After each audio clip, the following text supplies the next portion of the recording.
Well, Phil, I'm gonna go to you first. Good. In this case, missing person cases, they come up probably every single day in police work.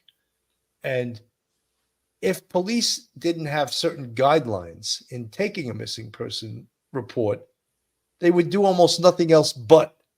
You want to educate our audience a little bit about that, Phil? Sure. I mean, in a case like this, we had a little bit more than just an ordinary person that didn't show up at home or at school. It was a little bit more than that. We knew that he was out drinking in a bar. There was video surveillance that showed he may have been intoxicated. And we know that the last bar that he was at, there was an indication that he may have been intoxicated. They asked him to leave. He didn't meet their standards, their community standards. So with all of those different aspects of this case that were put forward right from the beginning, I'm sure that the police took a report right away and jumped all over it. Searches would be, started up right away. There was a lot of information that came forward since he has been reported missing, and I'm sure we're going to get into all of that. Absolutely.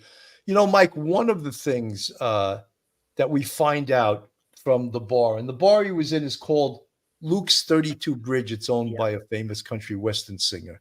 Yeah.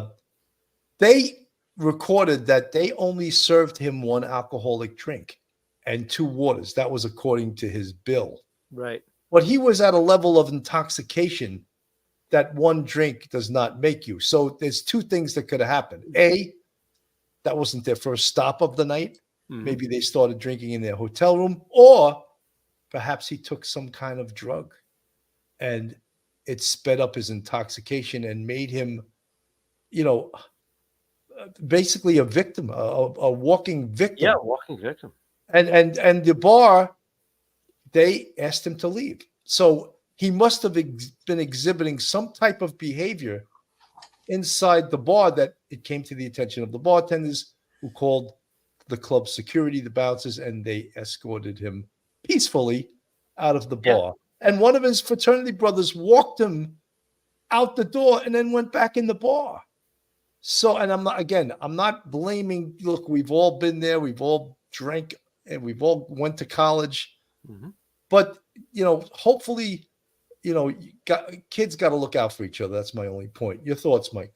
Yeah, Billy, when you look at the video of him, the security videos, you see him walking down the street, like within a minute or two on the timeline of being escorted out of the bar. You see that he's impaired. His gait is very unsteady. And it looks like he's 6'5" and he's leaning over and he's very skinny. It looks like he just fall right over. So you're right. They've either drank at some other bar, drank in the hotel. Maybe it was a little less expensive. Go to this bar, and the drinks are going to be a lot more expensive. You got to cover the band, and he left with no violence whatsoever. He was told to leave. He left, and the frat brother, like you say, walked him to the bar, and I guess they're fairly close, maybe 4 blocks down in one straight direction, pretty much to the hotel, the Hilton.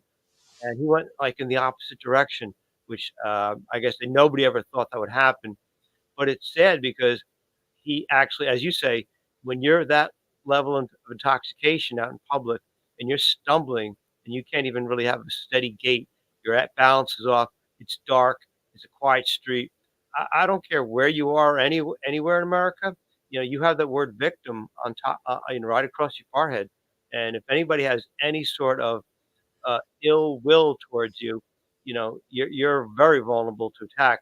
We don't see that in this case here, but it is very distressing to see that he was really very impaired walking down the street, and that makes us all the more sad because he was not in control of his faculties. 100%. I want to play this from the Fox News station. Police releasing new video of Riley as well interacting with a police officer. We want to bring in Fox 17 Nashville reporter Kelly Avellino. She joins us live with more on that information. Kelly, what more do we know about that video, and is it helping police at all? Well, that video was taken in the last known spot that that Riley Strain was seen. So it doesn't really move the ball down the field as much as the family would hope. I spoke to Chris Dingman today, who is a family friend. Now, he tells me the family is very grateful for all of the effort that police have been putting in. They're certainly grateful that TikTokers found Riley's debit card yesterday behind me over by the riverbank.